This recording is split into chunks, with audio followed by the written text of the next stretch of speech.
Hello, I'm David. Who are you following? Welcome back to the Spiritual Gym. This is the last in my current series of videos looking at spirituality through the eyes of the gym.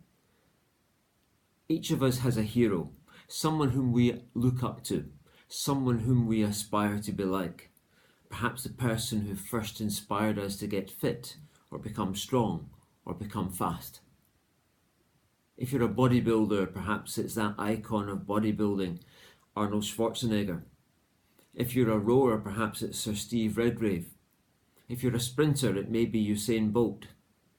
If you're a female powerlifter, perhaps it's Sharon Cook. We all need someone to look up to, someone to inspire us and to guide us.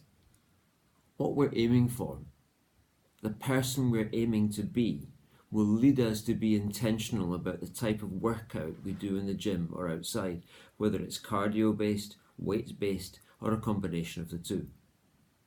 It will also guide us as to what we eat, either bulking up to put on mass, or aiming for a calorie deficit to lose weight, to become the person we want to be. In the New Testament, Paul encourages us to follow Jesus Christ. It's our role as Christians to encourage one another to be built up into the image of Christ. That's certainly one form of bodybuilding. So what does that mean? John tells us in his Gospel that Jesus knew that the Father had put all things under his power and that he had come from God and was returning to God.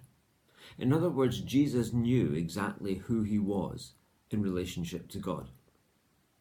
We also can know that we are loved by God and are invited to be children of God through Jesus. We can do that by asking Jesus to be our Lord and by following him.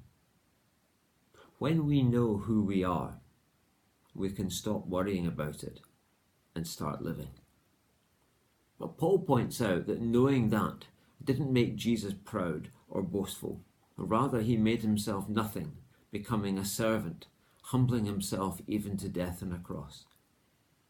We discover our true selves when we use all that God has given us and use it for him and for others, not just for ourselves. I hope you've enjoyed this short series.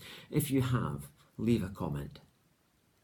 My prayer for you is that whoever you decide to follow, you will discover the you that you were made to be, finding a purpose that will give you fulfillment, joy and well-being, irrespective of what life throws at you. Thank you for listening.